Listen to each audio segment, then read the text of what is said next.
शेरे भारत टिपू सुलतान यांच्या जयंतीनिमित्ताने मौलाना आझाद विचार मंच, अनमोल ग्रुप, अमन फ्रेंड्स ग्रुप यांच्या वतीने कोविड विरुद्ध लढाई लढणारे कोविड योद्धा म्हणून सर्व धार्मिक सामाजिक कार्यकर्ते अमन यांच्या नेर नगरीतील भव्यदिव्य असा जाहीर सत्कार करण्यात आला।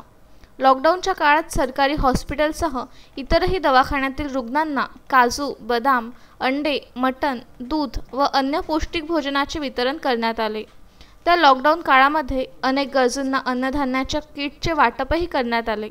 या लॉकडाऊनच्या काळात रुग्णांसह इतरही लोकांना दररोज भोजन दिले गेले। तसेच त्यांचे सामाजिक कार्य म्हणून गोरगरीब मुलामुलींचे लग्न करून देण्यात त्यांचा सिंहाचा वाटा आहे। कुठेही नैसर्गिक आपत्तीमुळे गोरगरीब संकटात असेल तर त्यांना मदत देऊन त्यांना त्या संकटातून सावरण्याचे मोलाचे कार्य करत असल्याचे दिसून येते। त्यांच्या या कार्यामुळे यांचे नाव अनेकांच्या ओठावर खेळत असल्याचेही दिसून येते। यांच्या या कार्यामुळेच त्यांचा नेर नगरीत जाहीर सत्कार करण्यात आला।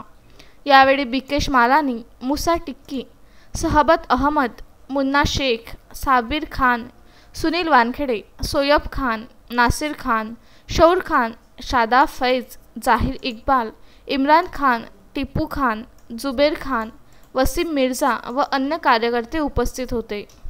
नवनाथ दरोई, विदर्भ न्यूज, नेर।